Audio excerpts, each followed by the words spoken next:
Hello, everyone, and welcome back to the Film Score podcast. Today is my last episode of 2021, and I think I've got a great one to end the year. Today I'll be talking with the great Harry Gregson-Williams. You might know him from scores like the Shrek films, Mulan, Kingdom of Heaven, and most recently his work with Ridley Scott on The Last Duel and House of Gucci. Although it's a very quick interview, we're still able to cover his upcoming film for Disneynature and both of those Ridley Scott films, which is an interesting dynamic just because of how different they all are. It really shows off his range. The Last Duel in particular, I found fantastic, both the score and the film itself. So stay tuned, and I hope you enjoy this. And if you do, remember to leave a rating or review. I think now you might be able to do it on Spotify as well, so be sure to check that out. Now, sit back and enjoy. Harry, thank you so much for joining me. How have you been? Pretty good, thanks. Pretty good. Yeah, I know that you've had 2 films released in the last month and a half, 2 months. So do you now have a chance to relax a little bit, or are you always in high gear? No, I'm pretty much in high gear. I'm just finishing a score for Disneynature, which is a branch of Disney that I really admire and like. I think it's very good for their branding. They do these nature films. They hire these amazing wildlife filmmakers from Bristol, England, somewhere in the southwest of England. They go and find an animal or a species and go film it for 2-3 years and make a story around it. A few years ago, I did Monkey Kingdom, some monkey in Sri Lanka. About 2-3 years ago, I did penguins, and everybody loves a penguin. There's nothing not like about penguins. I'm just finishing a score for polar bear, which is, as you can imagine, has a slightly different connotation to it. Has a slightly more serious tone to it. Being that their environment is melting. So I love these things because it allows me to write a score that really tells a story.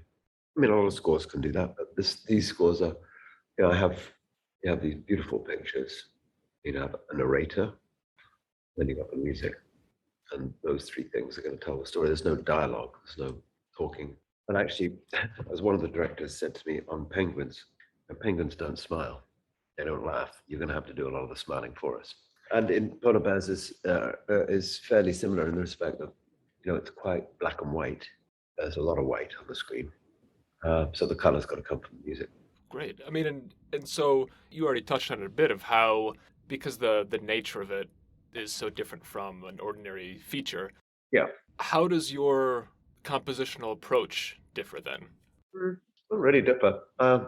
When you're not battling sound effects and dialogue, which we are quite often, take a movie like Gucci. It's a pretty loud movie. A lot of songs flying around, a lot of interesting accents flying around. And that's how the story unfolds. And musically, I had to duck and dive around that. Yeah, as I said in a Disney nature, they're not really documentaries, they're little movies. Because there's a story to be told here. But because there are no humans involved, there's no one chatting away on screen, music really does have to do some of the heavy lifting, which is really fun. And for the first time, I think, ever on a score, I don't know, it seemed like film really needed, and would benefit from me starting at the beginning and writing the score in order, as it were, from the beginning to the end. And one really does that. In The Last Duel, I think I did actually start with the first cue of the movie, and then I hopped to the end. In that movie, I think the reason I did that, my memory was that the duel actually split up. We see the beginning, the preparations of the duel at the beginning of the movie, and we don't see what happens in the duel until the very end. So it seemed like common sense to have that flow going. But in this, in Polar Bear documentary, it seemed a really nice thing to hone the story and develop the themes as I went. Quite often one will write themes and then start to look at places in the movie where that might work, and how one ought to develop such theme, and how that should go. But on this occasion, I thought, I'm going to start at the beginning and see where that takes me. And as I say, I'm very nearly at the end. Great. I hope it's been a good journey so far. I'm really looking good. forward to hearing it. Beautiful. Excellent. And since you led us right into it about The Last Duel, talking about technically starting at the beginning and then jumping to the end of that, and the creation and development of themes, the way that film is set up is, very neatly structured to have Yeah. themes for each of those three characters, each of the three intertwining storylines. Each of the three characters is quite distinct in their personality, how they act. How did you then go from writing the initial cue to developing the themes that we hear throughout the film?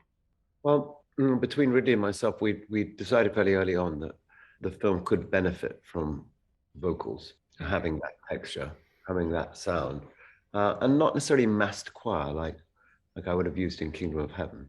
I used a really huge choir. I don't know, over 100 people in the choir from Kingdom of Heaven. And so, that's kind of a homogenous sound. Using a really small choir and soloists on top of that, featured on top of that, you tend to hear individual voices. And if you've ever sang in choirs or you've directed choirs, as I have, both of those things, often when you don't want voices to stick out. It needs to be a homogenous sound, rather like, say, a violin section. You might have 20 violins playing. You don't want to hear individual violins. You want to hear a whole sound. But we felt that in this movie, it might behoove us to look for a small choir. I found this 8-piece choir called Watchers 8 in England, who are very precise, very accurate. And in some instances, I was able to write 8-part vocal music, so that it was one person to a part. That's quite rare. If you think about it, going back to that choir in Kingdom of Heaven, I might have written 4-part harmony, which is quite usual, SATB, soprano, alto, tenor, bass, and there might be 40 people on each part. So to write in a very different way, it has to be very precise, pristine, and intentional, a line for a voice. And on top of that, a really, really excellent couple of soloists. Grace Davison is a wonderful soprano, active in England at the moment and much in demand. And she sings in a very unflowery way, a really beautiful, pure sound, very much vibrato. And that was a very direct sound that I wanted. And that gave us really Marguerite's theme. Is often sung, although it's orchestrated as well throughout the movie. I wanted to find a different voice, a vocal that would be less obvious, a bit more haunting, and in some cases unsettling. And I utilized this chap, Yeston Davis, who's a countertenor. So countertenor, as you're probably familiar, sings in the range of a soprano. So it's a man. It's always going to be a man, a countertenor. So it's a male that's singing high. And when I say high, we're not talking the Bee Gees here. We're not talking falsetto. It's a certain technique. I can't profess to know precisely how that's done. I know I can't sing in that pitch because I've tried. But it's quite a bracing sound. It's quite powerful, can be quite powerful. And there's a certain color to it that one doesn't find in a soprano voice. And I utilize this with some kind of atmospheric synths and other vocal textures around the Legree character. And that seemed to work really well for Ridley. When I played this for Ridley Scott, liked it a lot. I wasn't quite sure who was doing what, what was generating the sound. So I used some glissando, vocal glissando moments, and kind of put them into my sequencer and had them flying about the speakers, and it caused quite an unsettling, unusual sound. So that was a bit of a hit with Ridley. He always likes something he can't put his finger on. He's like, "What's that? What's that?" You're in business if he says that. Yeah, with the third character, as you say, the three main characters in The Last Duel are very delineated. They're very specific, aren't they? With the way they act, their actions, what they believe, the truth that they believe. Oh, there goes the cuckoo clock. Sorry about that. With thematically with the Karush character, with Matt Damon's character, I was able to. It's a more conventional theme for a soldier. The guy's a warmonger and good at it as well. And he turns out to be an arrogant bloke as well. He really believes in his own destiny and how he should come across to the people around him. So his theme is it's a bit more expected, conventional in its architecture. It's a rising theme, a sort of thing that I might have written on many movies that I've done involving a guy who thinks he's a hero or ought to be a hero. The other two thematic pieces, for Marguerite and for Legree, but a bit more unusual, a bit more left of center. But all of it rooted in a kind of medieval setting. I won't say that the music's medieval. It's not at all. It can't be if it's me. But it should have an overtone of a believability that it could be sort of music that they would be hearing at that time, 1380, I think. Yeah. Setting some of the music to Latin, some of the choral music to Latin worked. And because some of the settings are the environment that we're operating in is liturgical. So there's clergy involved, there's God and their belief in that. So the Latin Mass was a really good source of text. But for Marguerite's theme, which would be secular, very much secular, it'd be something like a folk song or a lullaby that a mother might sing to her child, that sort of thing. And I found a text in, it turns out there were troubadours singing love songs. It was pretty prevalent at that time, 1380s, 1400s. So I was able to look at some of the people who were knocking that stuff out, and I pinched some of their text. I had to adjust it slightly, but I used some of the text that I found, which was really useful. And that was French, actually. Yeah, chanson d'amour, a lot of love songs. Yeah. And so with putting all that together, like you said, it's not actually a period accurate score, but I think it does enough to trick the audience into believing it. Yeah, I hope there's no trickery involved, but it is, if you use a consort of vowels, which I did, they're very edgy, and they're clearly, I don't think you'd have to have an educated ear to feel that there's a certain edginess and a slightly crude sound to the vowel, although a beauty in that, but it's quite basic sound, not played with much vibrato. As you know, the bow is played underhand, as it were. It's not over the top like this, but under. These aren't completely accurate to the 1380s. I think the vowels came a good 100 years after that. You'd have to fact check me there. But they're not. I don't think they were around in the 1380s. But if in my instance, bringing that a consort of vowels, that sound into what ordinarily would be an orchestral setting, that does give it that sort of edge and the believability that this would be medieval times. So that, together with things that absolutely were of the time, wooden flutes, ethnic flutes, some pretty unfancy drums, which you whacked pretty hard. Yeah. And this sort of, I don't know, this melting pot of sound is really what one goes after when one sets off on a score like this. There's no prizes for being completely authentic. One needs any of the tools that one can find to be able to tell the story, not to tell the story that one wants to tell, or amplify the story.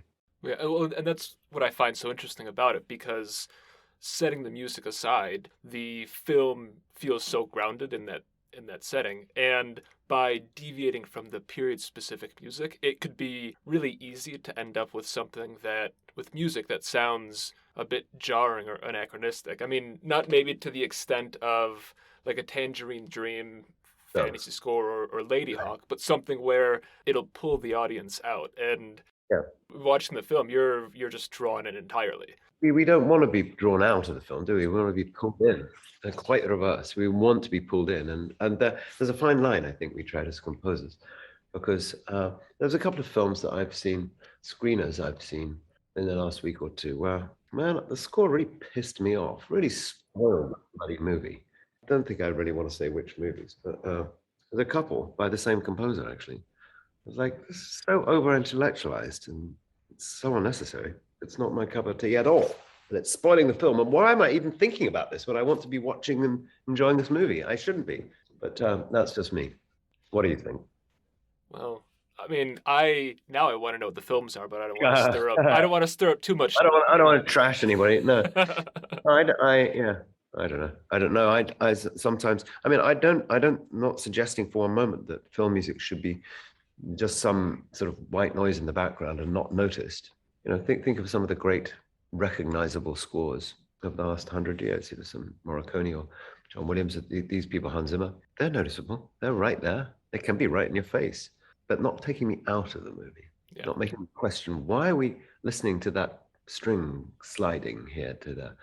I mean, I know why we are. I can see the intellectual reasoning behind it, but that's not helping me pull me in. It's kind of pushing me away and making me think about, why is that kind of nasty sound? Why does that have to be here?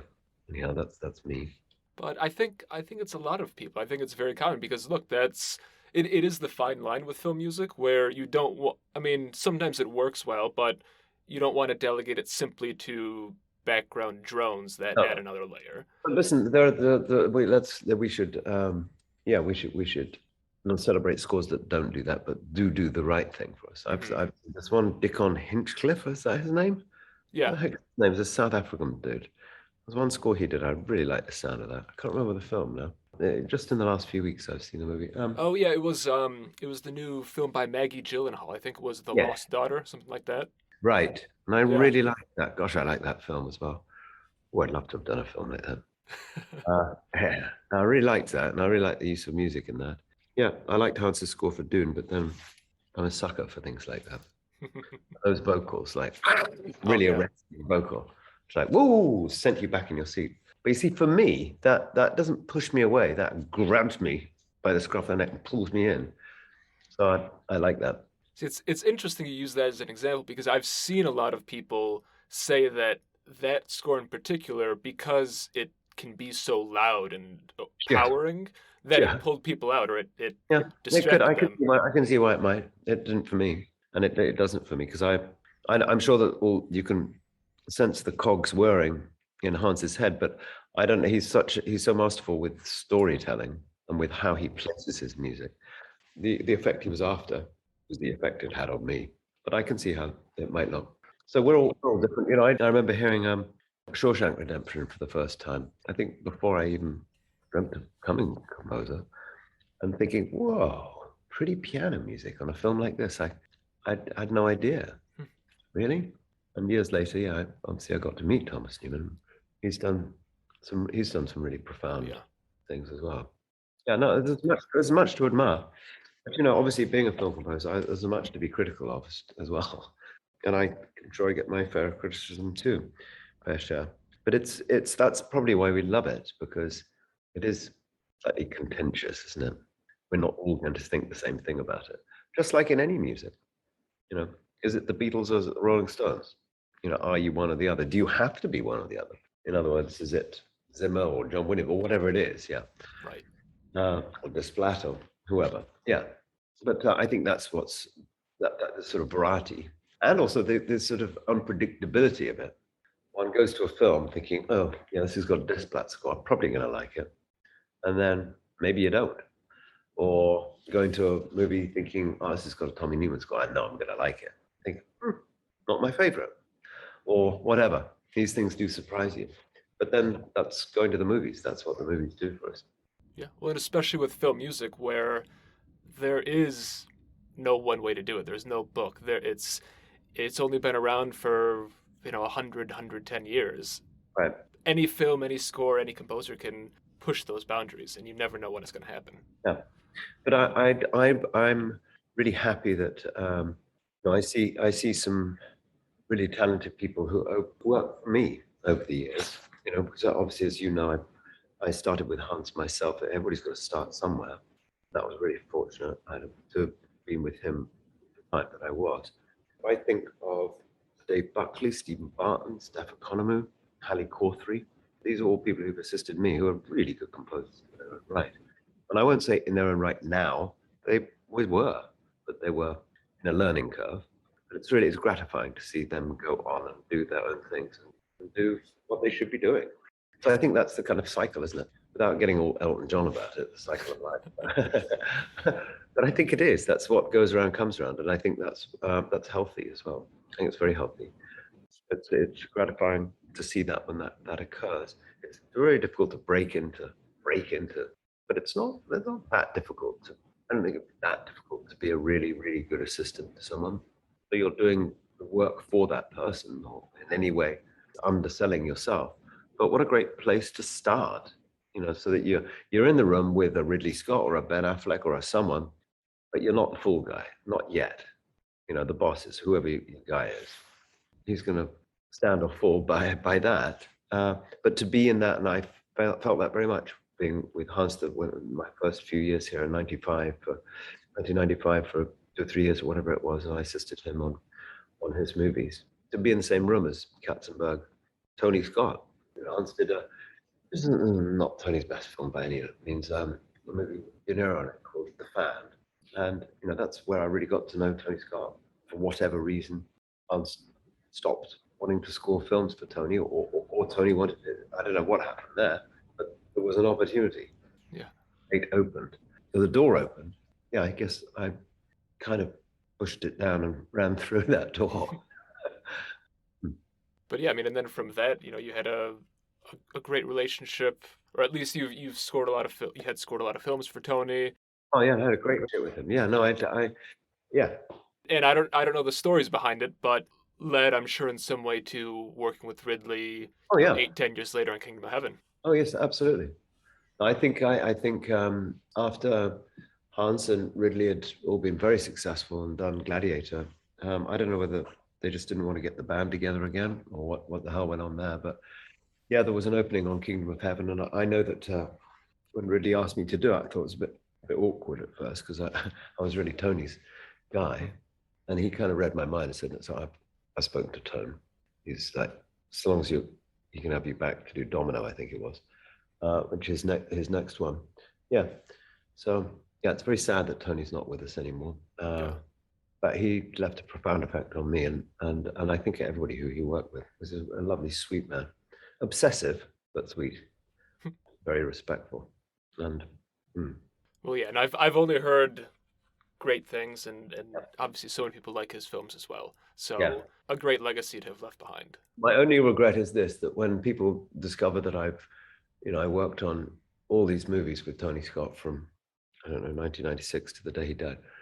Like, oh man, did you do True Romance? I'm like, so I joined the party just after that. Dang, that's everybody's favorite Tony Scott movie.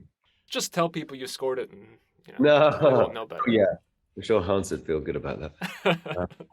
Yeah, so yeah, no, I feel very fortunate to have done quite a body of work with these Scott brothers. This year to do two on the trot with Ridley was very unusual, very unusual. And we'll see where that goes. I know he's about to start shooting Napoleon, but I don't know whether he'll ask me to do it. Well, let's hope so. I mean, you've both in more realistic films and in fantasy films have a great wealth of experience of scores that are a bit more period specific. Yeah, a bit more period specific. Yeah, Napoleon's going to be pretty specific, I'd have Yeah. thought. Yeah, I don't know anything about it. Fingers crossed on that. And then on House of Gucci, you'd mentioned to me last week when we talked briefly that although there's only maybe 8, 10 minutes of your actual score in it, you had effectively done a full score, at least a significant amount of music. Do you think that'll ever see the light of day, or is it just stuck in Harry's vault? No, not at all. Not really. I think I put together some sort of score suite that has all my Hmm. themes in it, has the best bits of the score. But nothing bad happened. It wasn't Yeah. that Ridley was throwing score out. I joined the film and he didn't really want too much score. He needed a film composer. He had me. We'd just finished The Last Duel. He wasn't quite sure. There would be a few places he wanted me to try score. A few places I tried score, and he's like, you know what? I really don't think we need it. I don't think we need score here. So I put that aside. There are a few places clearly we did need score, so I concentrated on those. Probably the longest single piece of music I wrote was the end title music. Very unusual for me. Yeah, I mean, even in Polar Bear, there's a couple of chunky cues that, yeah, I mean, there's got to be 60 minutes of music in that. So I'm used to with Ridley, Tony, whoever it is, Antoine Fuqua, any of the animations I've done, looking at cue list and thinking, oof, upwards of 60, 70, 80 minutes of music sometimes. But on this occasion, really wanted to play it mostly with songs. We tried scoring a couple of places, and a couple of those places worked, and a couple of those didn't. So, yeah, there was no bad taste left in my mouth. It wasn't a bad experience. It actually was a hell of a lot of fun. It was great fun after the Last Duel. So different, bring us up to pretty much up to contemporary times. And who doesn't like a Blondie song or a David Bowie song? Exactly. Really argue with that stuff, man. Oh yeah, I think my score will work much better than that Blondie song. I don't know. No. So that's how the film was, and that's how it is. I always like hearing more of your music, but I'll take Blondie and Bowie too. All right, Harry, I think we've gone well over what you said we'd do, and Right. frankly, I wish I could keep you here for a while, but I appreciate you've got stuff going on. So thanks again so much for joining me. It was really a You're pleasure. welcome. It's great talking to you, man. All right, Thanks. you take care. Thanks. Bye.